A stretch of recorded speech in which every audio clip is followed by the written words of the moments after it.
조갑제 TV 시청자 여러분 안녕하십니까? 특히 외국에서 저희 방송을 듣는 분들이 많으신데 감사합니다.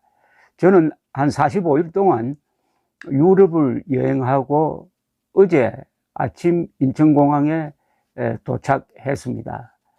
귀국 과정을 좀 설명드리려고 합니다. 출국 과정은 한번 설명을 드렸습니다. 출국할 때는 제가 6월 말에 화이자 백신 2차 접종을 끝내고 출국하기 3일 전에 강북 삼성의료원에 가서 음성 확인서를 받았습니다. 테스트를 해보니까 음성이다 그래가지고 음성 확인서를 받았습니다. 그러니까 접종 증명서는 영문으로 뽑아야 합니다. 동사무소에 가는데 하나 유의할 점은 여러 장을 뽑는 게 좋습니다. 왜냐하면은 유럽에 가서 그걸 써먹을 때가 여러 군데 있습니다. 동시에 이 음성 증명서도 영문으로 여러 장을 뽑는 게 좋습니다. 그것을 가지고 헬싱키를 거쳐서 브뤼셀에 가서 브뤼셀에서 한 달 이상 머물면서 그 주변 지역 네덜란드, 스위스, 프랑스 여행하고 돌아왔습니다. 돌아오는 절차도 상당히 까다롭습니다. 우선 예방접종 증명서를 갖고 있지만은 별도로 브뤼셀에서 출국 3일 전에 테스트를 한 번 더 해야 합니다. 그래서 음성으로 나오면은 PCR 음성 테스트 증명서를 받아야 합니다. 3일 전에 하면은 하루 뒤에 증명서가 나오고 그것은 이메일로 보내줍니다. 그래서 이메일로 카피를 해가지고 출발 공항에서 이제 심사를 받게 되는 거죠. 저는 출국 공항이 브뤼셀이었습니다. 브뤼셀, 헬싱키, 그리고 인천공항 이런 순으로 왔습니다. 브뤼셀과 인천공항 사이에는 직항로가 없습니다. 그러니까 경유를 해야 합니다. 저는 헬싱키를 경유지로 잡은 이유는 헬싱키까지의 비행시간이 갈 때는 8시간 반, 올 때는 8시간, 헬싱키에서 브뤼셀까지는 2시간 반이 걸립니다. 헬싱키에서 내려가지고 커피도 한잔하고 좀 쉬고 하는 게 피로감도 덜하고 뭐 구경할 것도 많다고 생각해서 헬싱키를 유럽으로 들어갈 때 일종의 허브 공항으로 몇 번 이용해 봤습니다. 그러면 대표 항공사라고 불리는 퀸에어를 이용합니다. 이 항공사는 세계에서 가장 오래된 항공사일 뿐만 아니라 세계에서 가장 안전한 항공사로 항상 랭킹에 상위에 오릅니다. 자, 그래서 브뤼셀에서 브뤼셀에 한국 대사관이 있습니다. 한국 대사관 옆에 있는 IBC 랩이라는 데서 음성 확인서를 받았습니다. 그리고 9월 1일 오전에 브뤼셀에서 비행기를 탔습니다. 우선 브뤼셀 공항에 들어갈 때 아무나 못 들어갑니다. 반드시 예방 접종 확인서를 가지고 있어야 됩니다. 그걸 보여주면은 공항 안으로 들어가서 이제 퀸에어 카운터에 가서 짐을 싣고, 그때도 카운터에서 여권 검사, 동시에 예방 접종 증명서 확인, 그리고 음성 확인서를 확인합니다. 그 다음에 몸 검사를 하고 짐 검사를 하고 이제 출국장으로 들어가는 거죠. 출국장에서 기다리는데 이제 헬싱키로 가는 비행기를 타는 겁니다. 헬싱키로 가는 비행기를 타고 기다리는데 마침 앞에 전광판에 광고가 나왔습니다. 그 광고가 뭐냐 하니까 이탈리아로 많이 왔으면 좋겠다는 광고예요. 그 광고판을 유심히 보니까 이렇습니다. 팬데믹으로 우울 증세라고요? 그렇다면 의사가 처방하는 곳은 이탈리아입니다 라고 써놨습니다. 팬데믹 사태에서 우울증에 걸릴 바에야 이탈리아로 여행 오십시오 합니다. 이탈리아에서 현재 코로나로 사망한 사람이 10만 명 넘었습니다. 그래도 이탈리아는 관광 홍보를 하고 있었습니다. 관광 홍보. 우리 인천공항에 좀 그런 게 붙었으면 좋겠다는 생각이 들었습니다. 그래서 거기서 핀에어 비행기를 타고 2시간 20분 만에 헬싱키 공항에 도착했습니다. 헬싱키 공항 참 한산했습니다. 갈 때도 그런 걸 느꼈는데, 브뤼셀 공항은, 브뤼셀이 원래 국제기관이 많습니다. 나토, EU 본부가 있고요. 유럽에서 가장 국제화된 도시를 브뤼셀로 꼽는 분들이 많습니다. 그러니까 공항도 열려 있어 가지고 아주 북적북적합니다. 거의 정상적입니다. 그런데 헬싱키 공항은 허브 공항인데 인천공항처럼 참 한산하니까 문 닫은 상점들이 많았습니다. 거기서 1시간 한 30분 정도 대기하다가 게이트 47번으로 가서 이제 핀에어, 인천공항으로 가는 핀에어에 탑승하게 되었습니다. 그때 게이트에서 또 사람이 한 사람 딱 기다리고 있었습니다. 그러면서 여권 확인, 음성 확인서 확인, 예방접종서 확인, 그리고 열도 재었습니다. 이 정도면은 저는 인천공항에 도착하면은 그냥 프리패스 할 줄 알았습니다. 자, 이제 핀에어의 주력 항공기인 A350, 900을 타고 출발을 했습니다. 현지 시간으로 오후 5시 반이었습니다. 이 A350-900이란 비행기는 이륙 최대 무게가 280톤인데 아주 길쭉합니다. 그러면서 20시간 비행할 수 있습니다. 그리고 만 한 6,000, 7,000km를 날 수 있는, 지금 세계에서 민간 여객기 중에서 항속 거리가 가장 긴 비행기입니다. 그런데 이 비행기를 제가 여러 번 타봤는데 아주 조용하고 흔들리지를 않습니다. 그 이유는 이 비행기는 45,000피트까지 올라갈 수가 있습니다. 이게 터뷸런스라는 게 주로 구름 난기류 때문에 생기는 건데, 이건 주로 한 36,000피트 이하에서만 구름이 생기고 그 상공으로는 구름이 없습니다. 이 핀에어 조종사들은 이 터뷸런스를 피하기 위해서 아주 고공으로 납니다. 44,000피트까지 올라가는 핀에어 비행기를 제가 탄 적이 있습니다. 44,000피트. 약 13,000m죠. 어제도 헬싱키 공항에서 인천공항까지 8시간 비행 중에 시트벨트를 매십시오, 지금 터뷸런스가 있습니다 라는 방송이 한 번도 나온 적이 없습니다. 그러나 야간 비행은 좀 필요하죠. 그 중간에 밤을 지나가게 됩니다. 자, 그래서 인천공항에 도착을 했습니다.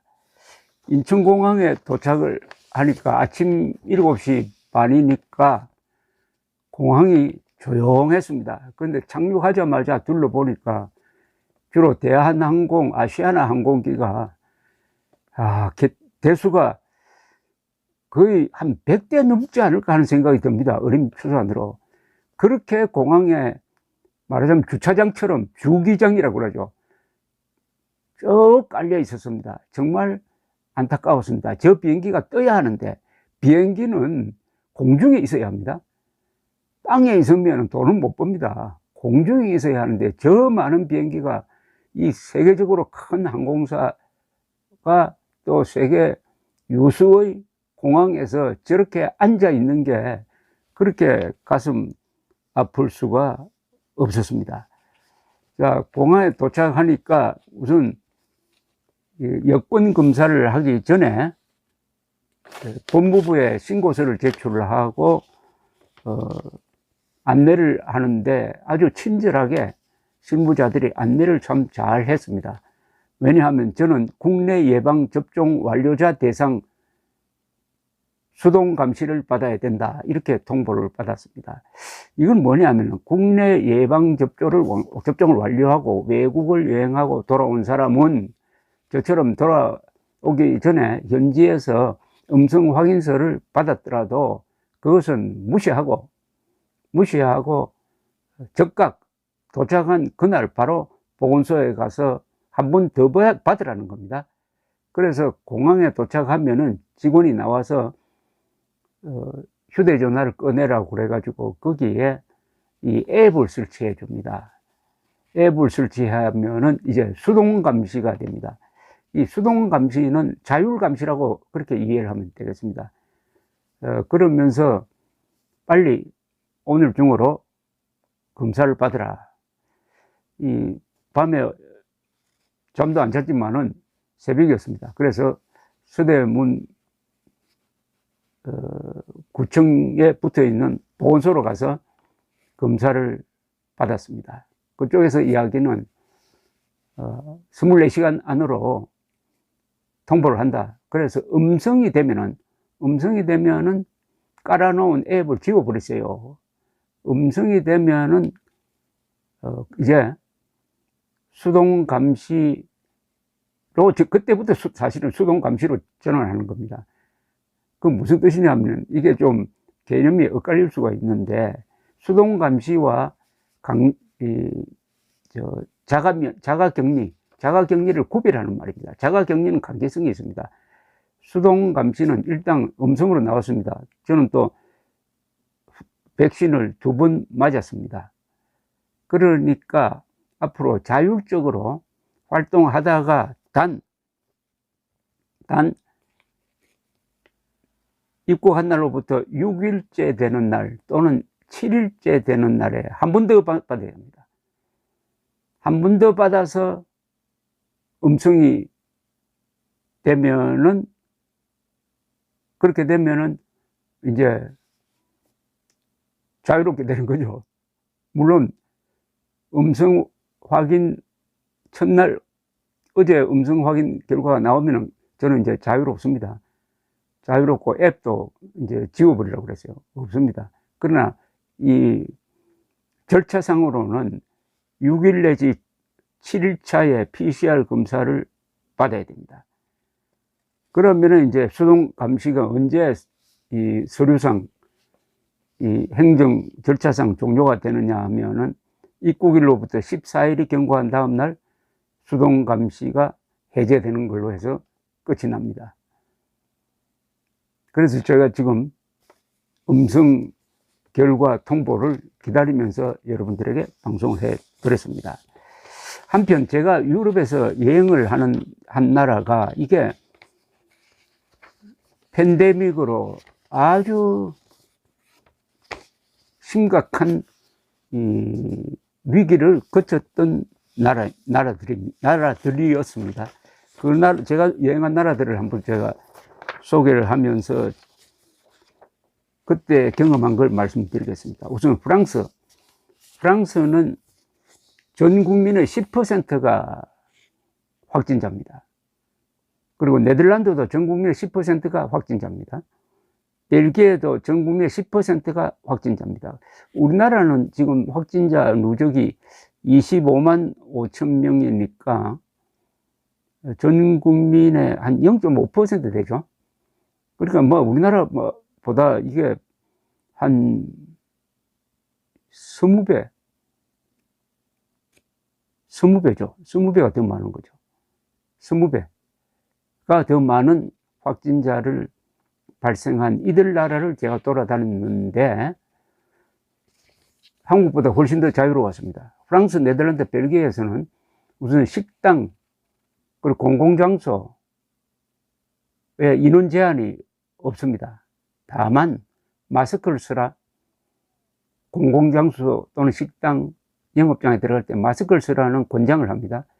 그리고 요새 최근에 프랑스에서 강화된 게 극장이라든지 공연장이라든지 또는 뮤지엄이라든지 이런 곳에 들어갈 때는 요새는 또 조금 최근에 며칠 전부터 확정된 것은 음식점에서도 접종증명서를 확인합니다.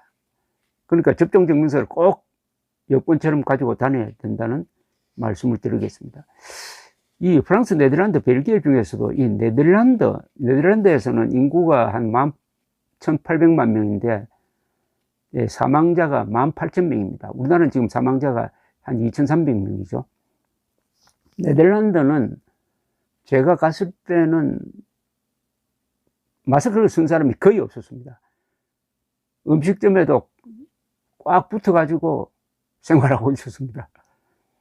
그러니까 거기 노 마스크가 말하자면 정상처럼 되어버리고 말았습니다.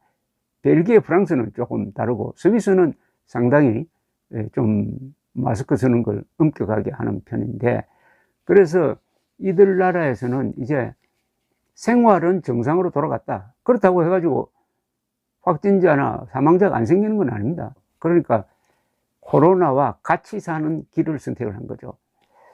한국은 지금 사망자가 2,303명입니다. 근데 확진자가 2,000명대를 유지한다고 언론에서 크게 보도를 하는데, 언론의 보도가 이 사망자 중심으로 가야 된다고 생각합니다. 확진자 중심이 아니고. 그리고 언론이 정부의 책임을 따질 때 백신 확보를 늦게 해가지고 사회적 거리두기를 계속 강화하는 이런 자충수를 비판하는 것은 옳습니다. 그러나 확진자가 많아진다, 또는 규제를 완화하면 안 된다, 이런 식의 보도는 이거는 국민들에 대한 상당한 해독을 끼칠 것이라고 생각합니다. 언론의 과장 보도와 그리고 백신 확보 실패를 덮기 위해서 사회적 통제를 강화하는 이 정권이 이해관계가 이상하게 일치하고 있습니다. 이런 걸 적대적 공조라 그러죠. 거기서 피해를 보는 건 누구냐? 대한민국 국민이다. 이 정도만 말씀드리겠습니다. 감사합니다.